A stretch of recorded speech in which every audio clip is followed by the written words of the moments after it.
everyone, so I wanted to make a quick video on something that I've really kind of missed out when it comes to adrenal fatigue and stuff, and this is so crucial into getting out of that wired state, and I can't emphasize this enough, and that is trigger point therapy. It is so helpful to people that are under stress and in that wired state constantly. Now, this may not help every one of you, but there are going to be some of you out there that get immediate relief from your symptoms.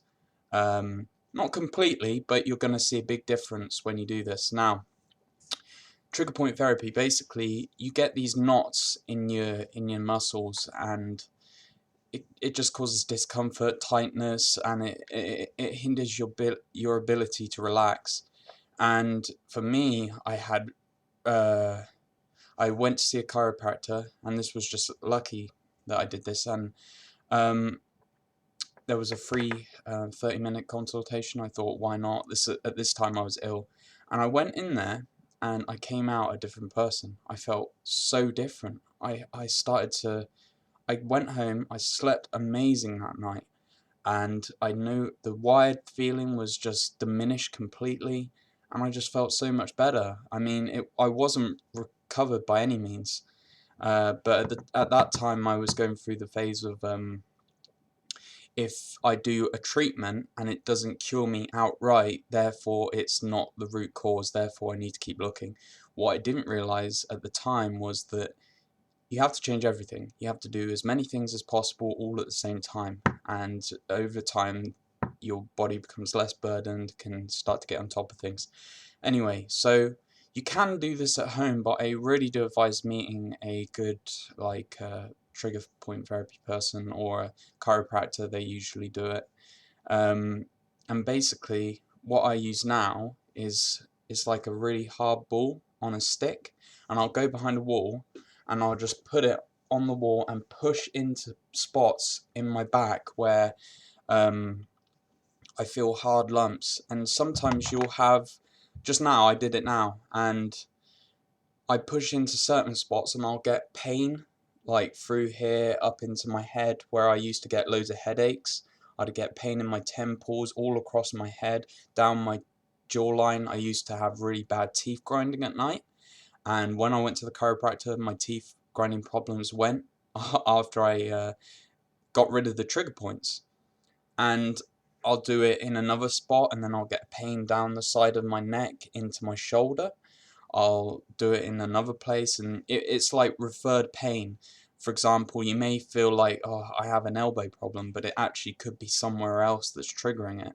You could say you have a knee problem, but in reality it's something wrong with your hip.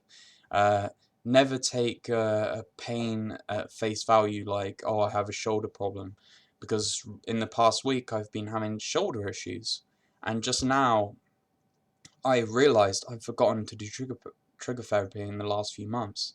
So I go do the trigger therapy, doing push-ups. My shoulder's fine. There's nothing wrong with it.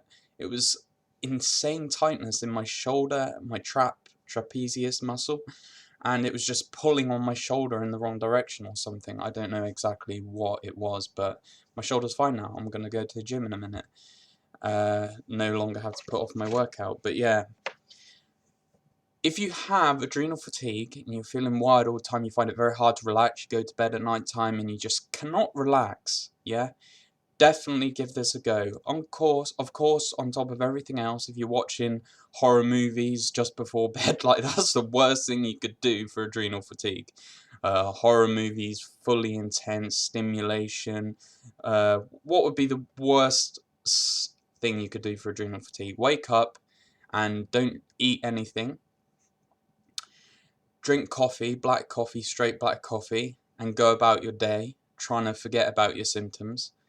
Having a refined pastry, refined sugary foods with some Diet Coke to keep you going throughout the day. Going for a run. Running is like the worst thing you can do for adrenal fatigue. I set myself back like a few months by trying to do a jog. Don't do it if you have adrenal fatigue. I would say don't run during recovery, and when you've recovered, still don't run for another 6 months, just to be sure. stick to cycling, walking, walking uphill and stuff like that. High intensity stuff is a no-go when you have adrenal fatigue in the beginning. So what am I talking about in this video?